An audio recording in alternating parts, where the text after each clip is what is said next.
Hello tout le monde! Je vis présentement une situation bien particulière puis je voulais absolument vous la partager. Quand je parle de perte de contrôle, quand on fait une contre-offre, c'est exactement ça qui se passe. Donc hier, mes acheteurs, souvenez-vous, j'ai fait une offre suite à une visite qu'ils ont faite le matin. Il y avait eu un coup de cœur, tout semblait parfait.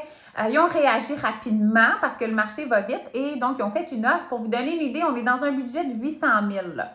Et ce matin, on a reçu une contre-offre de 5 000 de plus que leur prix, ce qui n'est pas énorme dans des budgets comme ça. Mais mes acheteurs ont décidé de refuser la contre-offre. Pourquoi?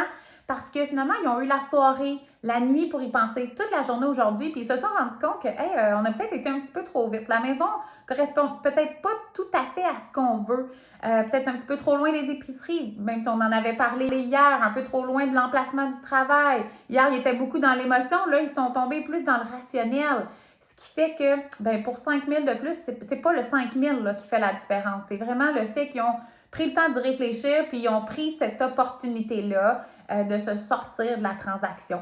Donc, malheureusement pour le vendeur, là, lui, il vient de perdre quand même une belle offre pour 5 000 mais pour mes acheteurs, eux sont contents parce que là, ils sont libérés, puis ils peuvent poursuivre maintenant là, leur recherche vers la maison parfaite. Donc, bref, on retient là, qu'une contre-offre, là, c'est toujours risqué, même si c'est juste 1000$, on ne sait pas qu'est-ce qui se passe dans la tête de l'autre partie, puis on s'expose à un refus, puis des fois, on s'y attend pas. Alors voilà, bonne journée!